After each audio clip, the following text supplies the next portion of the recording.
성도님들, 에스더 3장에 오면 하만이라는 인물이 갑자기 툭 하고 등장합니다. 그것도 권력 한복판에 있는 모습으로 드러나죠. 우리 1절 말씀 함께 읽어보겠습니다.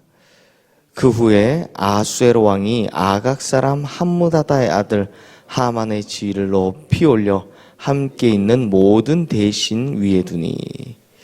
자, 이미 앞선 1, 2장에서 살펴봤지만 아수에로 왕이 참 뭐든지 좀 보면 즉흥적인 사람입니다. 기분대로 하는 사람이죠.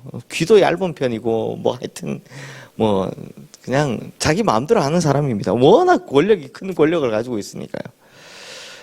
그렇게 잘 흔들리는 사람이다 보니까 이 갑자기 하만이라는 사람을 권력자, 그것도 최고의 권력자의 자리에 올려놓는 걸 볼 수 있습니다.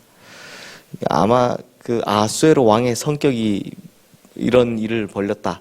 그것도 보면 이 뒤에 보면 은 1만 달란트에 한 나라 민족을 멸하라고 그 도장 자기 반지 내어주는 거 보면 굉장히 이 사람 뭐 신중하지 않은 사람이라는 걸 볼 수 있습니다.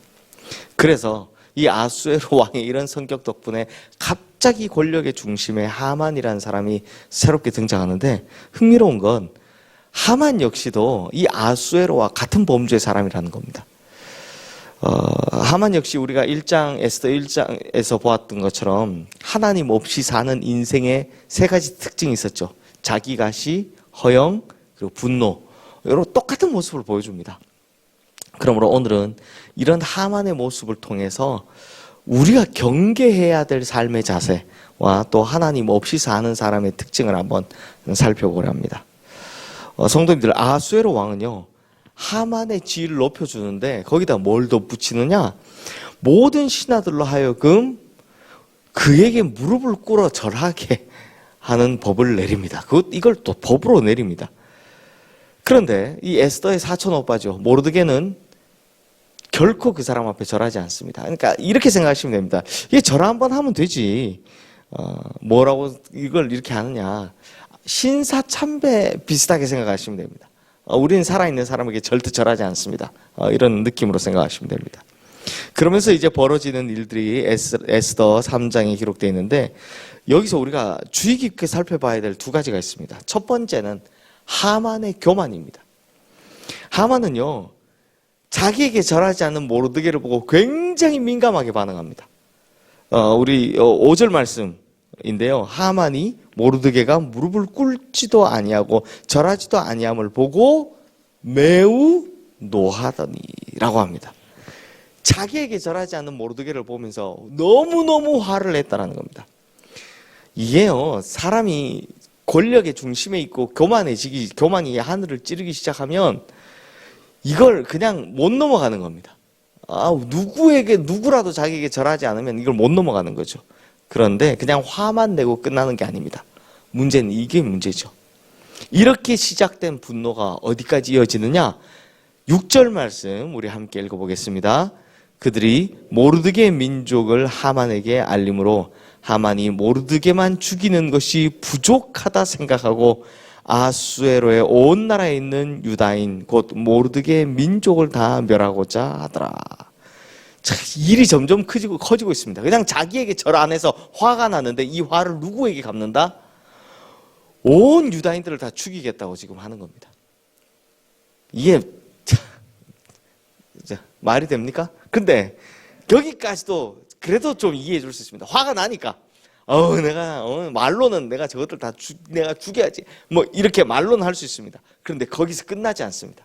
13절 말씀 또 함께 읽겠습니다. 이에 그 조서를 욕절에게 맡겨 왕의 각 지방에 보내니 12째 달 곧 아달월 13일 하루 동안에 모든 유다인을 젊은이, 늙은이, 어린이, 여인들을 막론하고 죽이고 도륙하고 진멸하고 또 그 재산을 탈취하라 하였고, 유다인을 전부 다 죽이겠다라는 이 결심을 멈추지를 못합니다. 그래서 자기 돈 은 1만 달란트를 왕에게 주고 결국 왕의 반지를 받아 이 조서를 만들어 뿌리는 겁니다. 그리고 다 죽이겠다. 젊은이, 늙은이, 어린이, 여인 할 것 없이 다 죽이고 그들의 재산을 탈취하겠다라고 하는 겁니다. 자, 성도님들, 여기서 뭘 느낄 수 있습니까? 하만의 분노는 그냥 모르드게가 자기를 무시해서 절하지 않은 모습에서 화가 난 것, 이 간단한 거에서 시작했다는 겁니다. 이건요, 누가 자신을 무시할 때 생길 수 있는 분노입니다. 누구나 가질 수 있는 감정입니다. 그런데 이렇게 시작한 하만의 분노가 어떻게 됩니까? 끝없이 커지더니 결국 너무나 파괴적으로 폭발해버리더라라는 겁니다. 감정 통제가 안 되는 거죠. 그러므로 성도님들, 하나님 없는 인생의 특징 중 하나가 뭐다? 이런 분노 조절, 감정 통제가 안 된다라는 겁니다. 우리는 바로 이 부분에 주목을 해야 됩니다. 성도님들, 누구나 살다 보면 기분 나쁠 때가 있고 화가 날 때가 있습니다. 그건 누구나 그렇습니다. 심지어 예수님도 화가 나셨습니다. 근데 중요한 것은 분노의 감정이 일어날 때 그 내면에 하나님 계신 인생이라면 그 분노를 통제할 수 있다는 겁니다. 그래서 하나님께서는 화와 관련해서 이런 말씀을 하신 적이 있습니다. 에베소서 4장 26절 27절 말씀인데요, 제가 읽어드릴게요. 분을 내어도 죄를 짓지 말며 해가 지도록 분을 품지 말고 마귀에게 틈을 주지 마라. 그러니까 자세히 보시면 하나님께서는 분을 내는 것까지는 그럴 수 있다 라고 하시지만 그 다음 뭐라고 합니까? 해가 질 때까지 그 분을 담아두지 말라. 마귀에게 틈을 두지 말라라는 겁니다. 이게 뭘 의미합니까? 자기 감정을 통제하고 다스리는 것, 하나님 안에 붙들려 사는 사람은 할 수 있다는 겁니다. 그리고 그 과정에서 절대 마귀에게 틈을 주지 말라라고 합니다. 죄로 넘어가지 않게 하라는 겁니다. 다른 말로 하면 이 말씀은요, 에베소서의 말씀은 그 자기 감정, 분나는 자기 감정을 마귀에게 맡기는 것이 아니라 하나님 안에서 통제하라는 겁니다. 그래야 죄로 넘어가지 않는다라는 겁니다. 그래서 빌립보서 2장 3절, 4절 말씀도 이렇게 말씀합니다. 아무 일에든지 다툼이나 허영으로 하지 말고 오직 겸손한 마음으로 각각 자기보다 남을 낮게 여기고 각각 자기 일을 돌볼 분들어 또한 각각 다른 사람의 일을 돌보아 나의 기쁨을 충만하게 하라. 그리고 5절을 말씀해서 이렇게 이어집니다. 너희 안에 이 마음을 품으라. 곧 누구 마음? 그리스도 예수의 마음이니. 우리가 다툼이나 허영으로 하지 않고 겸손한 마음을 가질 수 있는 건 누구 닮을 때 가능하다? 예수 그리스도를 닮을 때 가능하다는 겁니다. 즉 우리가 예수 그리스도의 마음을 품을 때 이런 감정 통제가 가능하다는 거죠. 또 우리가 오늘 본문 이 하만의 이야기를 통해 주의 깊게 살펴봐야 할 두 번째 관점은 모르드게를 통해 볼 수 있습니다. 하나님 자녀로서의 정체성, 바로 하나님 믿는 사람으로서의 자존심입니다. 아마 에스더 3장을 읽다 보면 자연스레 이런 의문이 들 겁니다. 아니 도대체 모르드게는 왜 그냥 하만한테 절 한번 하면 되지? 그 뭐 그렇게 해가지고 그냥 절 한번 했으면 이 문제 아무도 없을 텐데, 이런 생각 듭니다. 그런데요, 성경에서는 하만에게 모르드게가 왜 절하지 않았는지 자세한 이유는 찾아볼 수 없습니다. 따로 설명이 없기 때문입니다. 그런데 이 의문을 풀 힌트가 되는 구절이 하나 있습니다. 우리 4절 말씀 함께 읽어보겠습니다. 날마다 권하되 모르드게가 듣지 아니하고 자기는 유다인임을 알렸더니 그들이 모르드게의 일이 어찌되나 보고자 하여 하만에게 전하였더라. 자, 이 구절에서 얻을 수 있는 힌트가 있죠. 모르드게가 왜 절하지 않느냐, 왜 왕의 명령을 거역했느냐라고 물었더니 자기가 유다인임을 알렸다라는 겁니다. 그러므로 모르드게가 하만에게 절하지 않은 이유가 어디에 있다라는 겁니까? 신앙과 관련이 있다는 겁니다. 유다인들이 어디에 머리를 안 숙입니까? 하나님 아닌 것에 절대 머리를 안 숙이죠. 그러니까 아마 이게 우리의 굳이 비유하자면 신사참배와 비슷하지 않을까 생각하면 되는 겁니다. 자기의 신앙들과 관계가 있다는 겁니다. 그러니까 하만에게 절하는 걸 우상숭배 개념으로 봤다는 거죠. 즉 모르드게가 하만에게 절하지 않는 것, 그것은 하나님의 택한 백성 유다인으로서의 신앙적 정체성, 신앙적 자존심을 지키기 위함이다라는 겁니다. 그러므로 모르드게 입장에서 하만에게 절하지 않는 건요, 자기 목숨을 걸 만큼 중요한 신앙인으로서의 자존심이었다는 겁니다.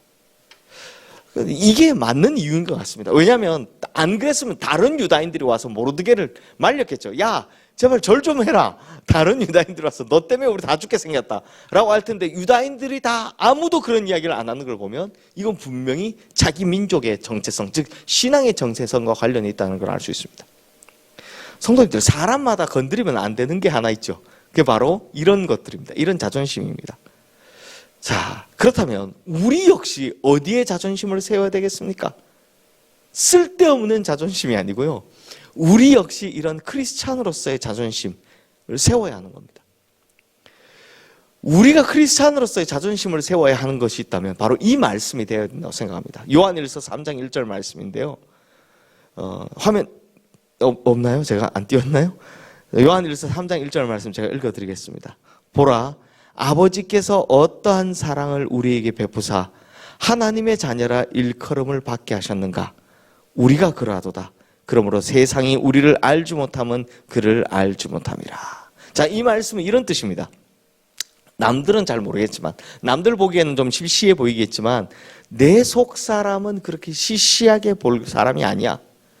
즉 예수 그리스도의 십자가로 말미암아 내가 변화됐어. 내 속 사람이 변화됐어. 하나님의 자녀가 되었어. 나 이런 사람이야. 이런 긍지가 우리에게 있어야 한다는 겁니다. 어떤 긍지요? 그리스도인으로서 내가 바뀌었다, 새 사람이 되었다라는 그 긍지요. 이런 자존심이 그리스도인의 품위로 나타나야 한다는 겁니다. 성도님들, 우리는 사실 하나님 없이는 아무것도 아닙니다. 뭐 열심히 뭘 하려 하지만, 우리가 보면 성경 보면 알지만 하나님 능력 없이는, 혹은 하나님 영광 없이는 아무것도 아닙니다. 그래서 이 세상에서 우리는 비록 초라할 때도 있고 볼품없어 보일 때도 있습니다. 하지만 하나님의 자녀로 보면 우리는 이미 대단한 사람들입니다. 우리는 아무것도 아닌 취급받을 때도 있고요, 이 세상 살면서 정말 그냥 좌절하고 무너지는 마음을 가질 때도 있습니다. 그렇지만 하나님의 자녀가 되었다라는 이거 하나만으로도 우리는 정말 대단한 사람들입니다. 아니, 누가 천국을 얻을 수 있습니까? 성도님들, 이 세상이 더 큽니까? 하나님 나라가 더 큽니까? 이 세상에서 잘 사는 게 중요합니까? 이 짧은 생을 잘 사는 게 중요합니까? 영원히 잘 사는 게 중요합니까? 그렇게 치면 우리는 다 대단한 사람들입니다. 하나님 나라, 하나님의 자녀들이니까요. 하나님 나라 백성들이니까요. 그러므로 성도님들, 이 세상에 많은 어려움들이 있지만 적어도 그리스도인으로서의 자존심을 꼭 지키시기를 주님의 이름으로 축원합니다. 그래서 우리를 진짜 우리답게 만드는 특권, 곧 하나님 자녀로서의 특권을 마음껏 누리면서 하시는 우리 성도님들 되시기를 주님의 이름으로 축원합니다. 이 시간 오늘 말씀 기억하며 우리 함께 기도하겠습니다.